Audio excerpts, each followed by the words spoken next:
So most people building go-to-market systems with AI, they're using it in the worst way possible. They open a chat window, they type what they want, the AI gets it around 70% of the way right. So they correct it, and then it breaks something else. And then 40 messages later, they've got half a workflow, and honestly, they could have probably built it quicker themselves inside Claim. Now, that's not actually building an AI, that's babysitting it. And you're wasting your time if that's your approach.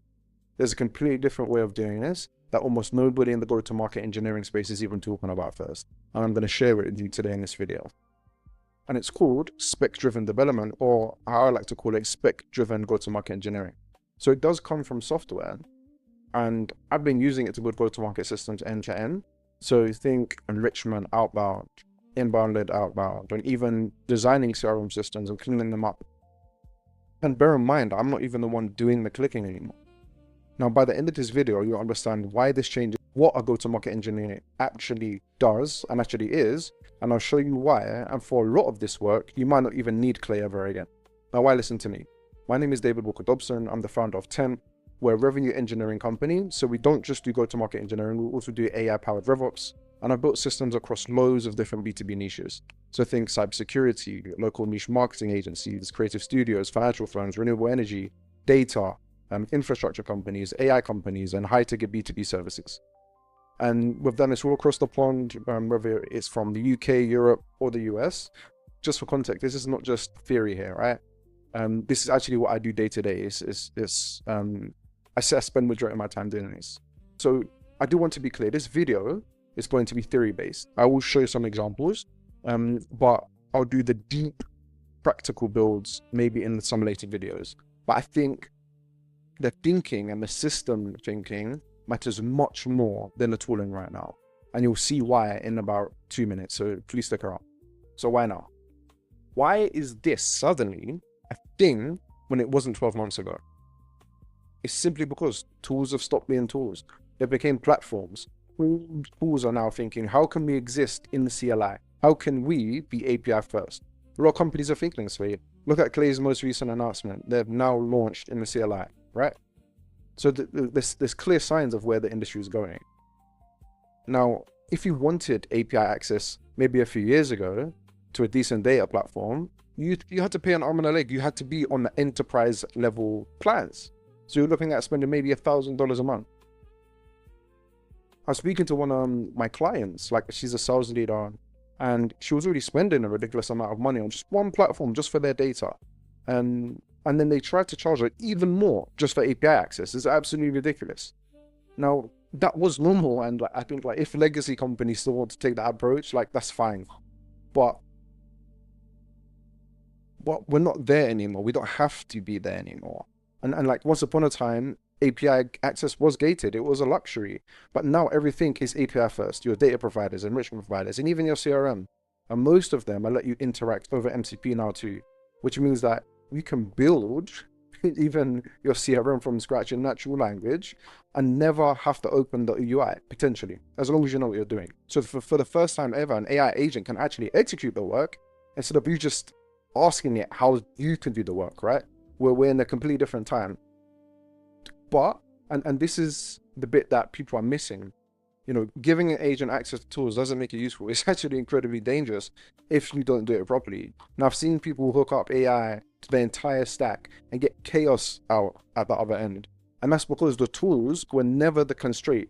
The constraint is the instructions, design behind it. It's the prompter, it's you. You are the constraint. So let me describe quickly how most people are working right now, okay? So you've got an enrichment job to build, for example. So open Claude or ChatGPT or whatever. And you say, help me build this enrichment workflow. And it gives you something. And then you go, no, not like that. And then it changes it for you. And then you go, actually, this field is called something else. And then it adjusts. And then you go, oh, wait, hold on. That's going to overwrite live data, apologies, and then it adjusts. I mean, you're doing all of this thinking in real time, mid-conversation, while also reviewing the output. Now, imagine doing that with a new hire. Sitting next to a junior go-to-market engineer on that first day and dictating every single keystroke to them. You'd never do it. So what do you actually do with a new hire?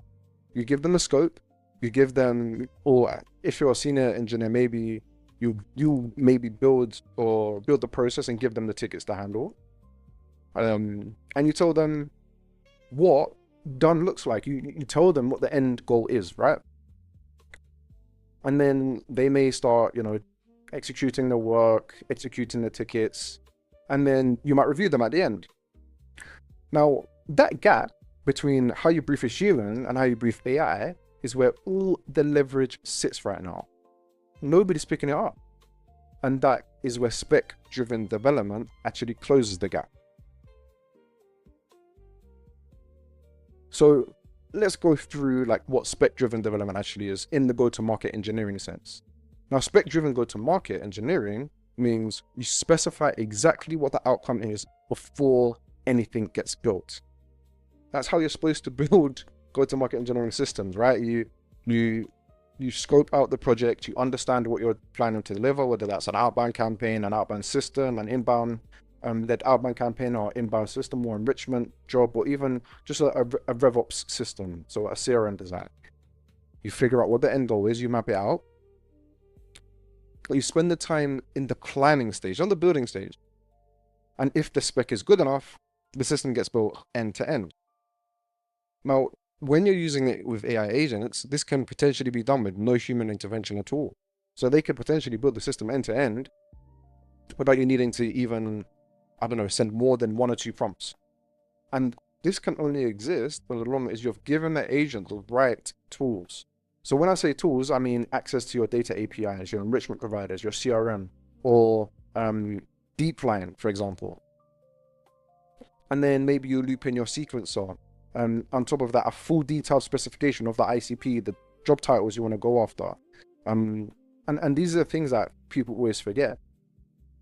And the most important thing that everyone forgets is the ticketing system. That last one is the piece that actually makes a system like this work.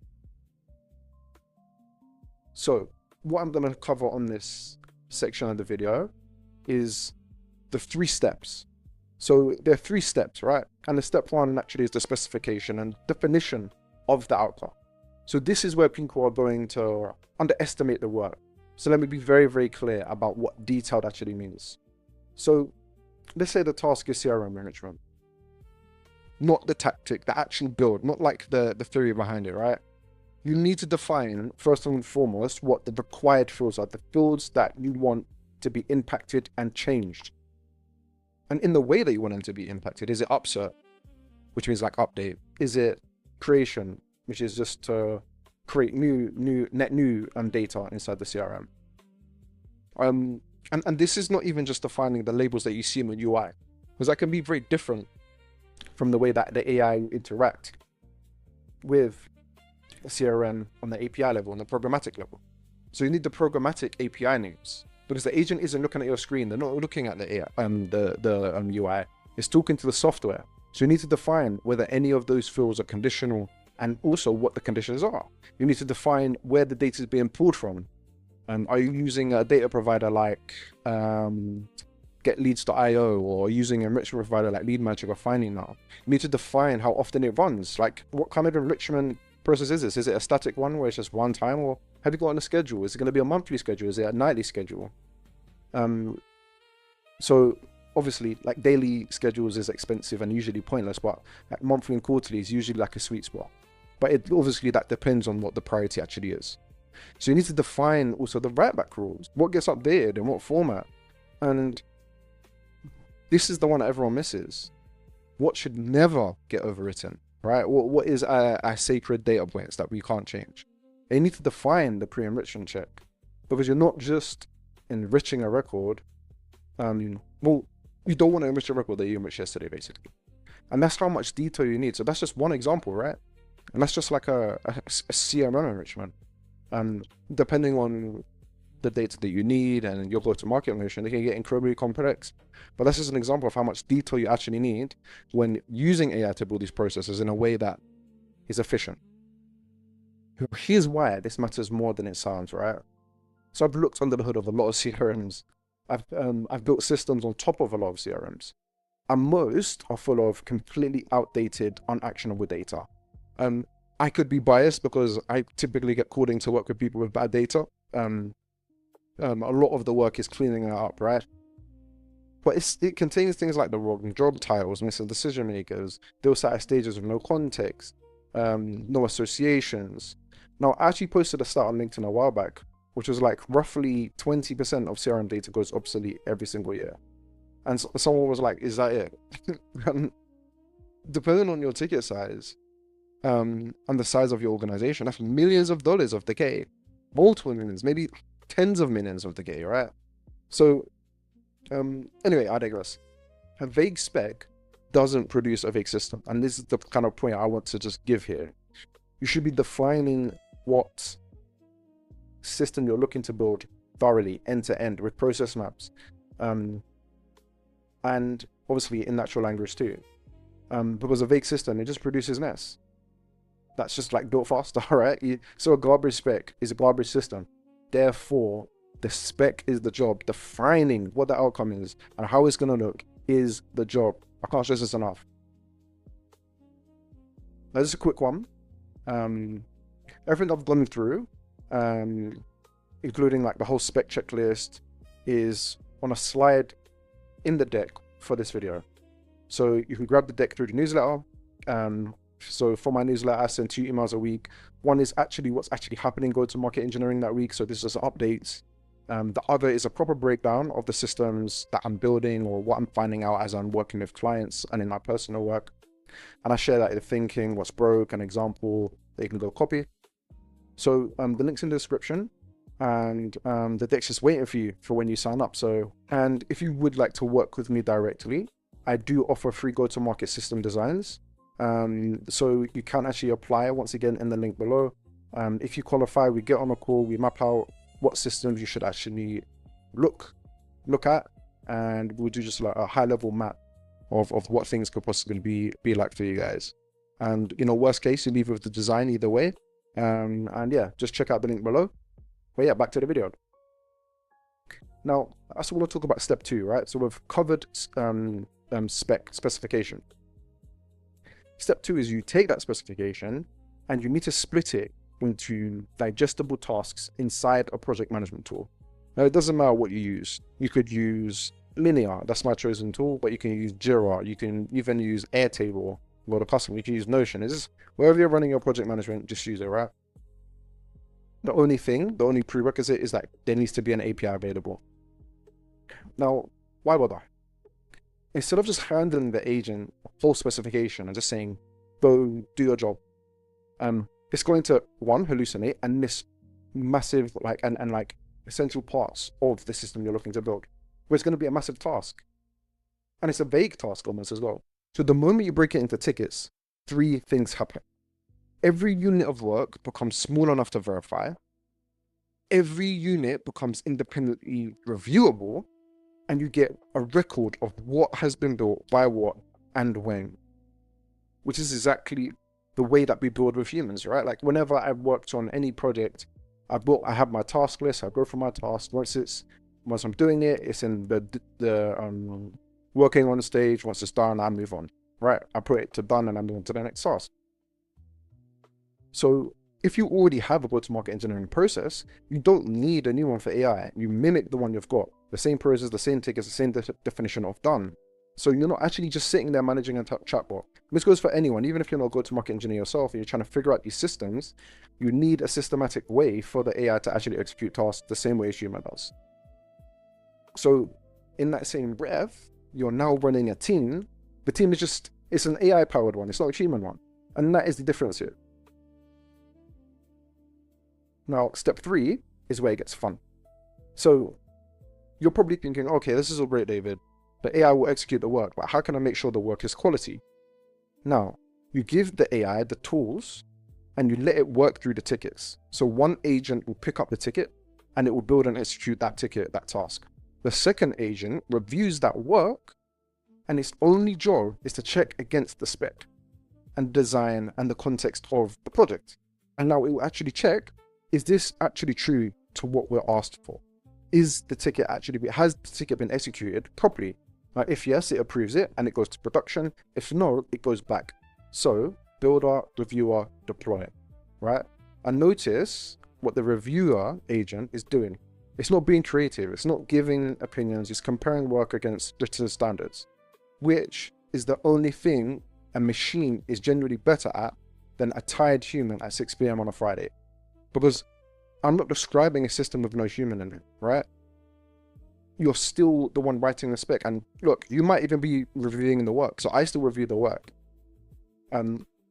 Having the reviewers more for someone that maybe isn't that experienced go-to-market engineering, doesn't know as much.